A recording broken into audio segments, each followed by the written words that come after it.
Timothy Sanchez from grade 11 St. Tomas Aquinas.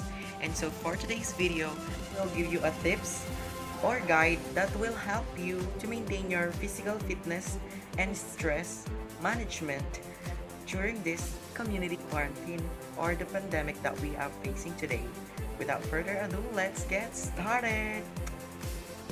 As the COVID-19 pandemic and its far-reaching implications continue to unfold globally and in our community, it's normal for people to experience a wide range of thoughts, feelings, and reactions, including feeling stressed or overwhelmed, anxiety, worry, or fear, racing thoughts, sadness, tearfulness, loss of interest in usual enjoyable activities, physical symptoms such as increased heart rate, stomach upset, fatigue, or other uncomfortable sensations, frustration, irritability or anger, restlessness or agitation, and feeling helpless. These are the example of stress that we have encountering.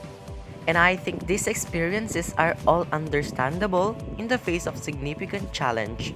There has been loss of life, rapid changes to our way of life like study, work, social gatherings, and disrupted plans due to travel restrictions and social physical distancing measures in our efforts to slow the spread of transmission. And also people are naturally concerned for their own and their loved ones' health and safety.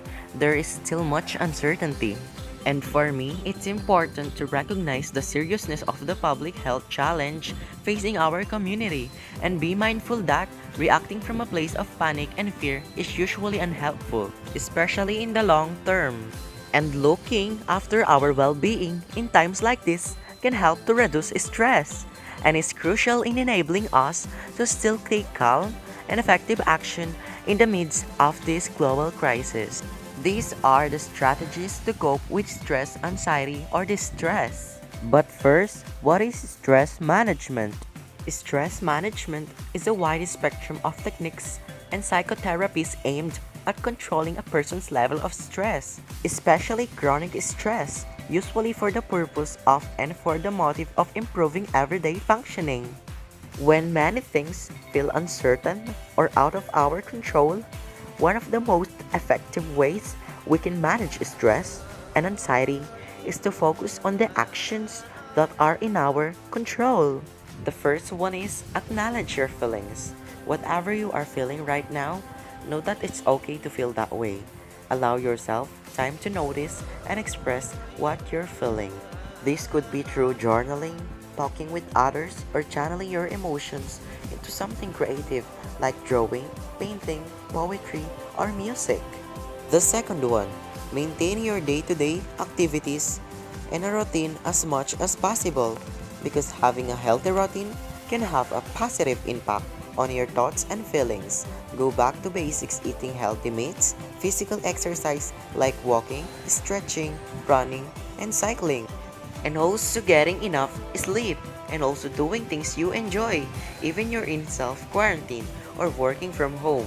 There are many ways to develop new routines and stay healthy. And during this time of change, it's natural for our minds to think of all the usual activities we may not be able to do at the moment, like make a conscious shift to focus on the activities we are still able to do or those that we may have more opportunity to do if we're at home more often. Some ideas could be keep learning and maintaining your study, read a book, listen to a podcast, try out a new hobby or skill like cook a new recipe, play an instrument, learn a language, and learn how to sew or gardening. The third one is stay connected. Receiving support and care from others has a powerful effect on helping us cope with challenges. Spending time with supportive family and friends can bring a sense of comfort and stability.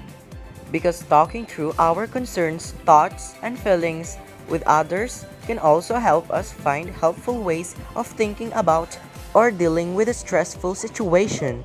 The fourth one, remember that physical distancing does not need to mean social disconnection because there are many ways we can use technology to stay connected and both give and receive support. The fifth one, contribute because showing care towards friends, family, or vulnerable people in our community can be all the more important during times like this.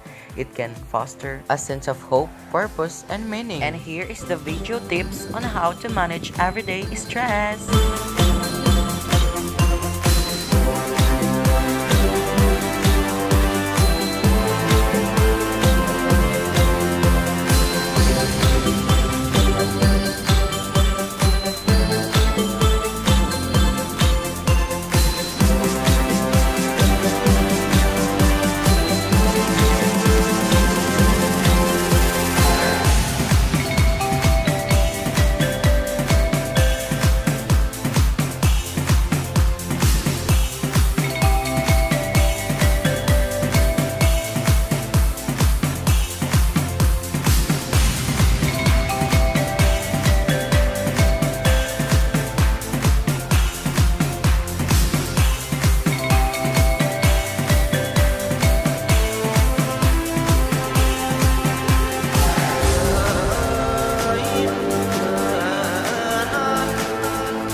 So that are the tips or guide that can address your stress and maintain your physical fitness. So that is our video for today, and I hope you learned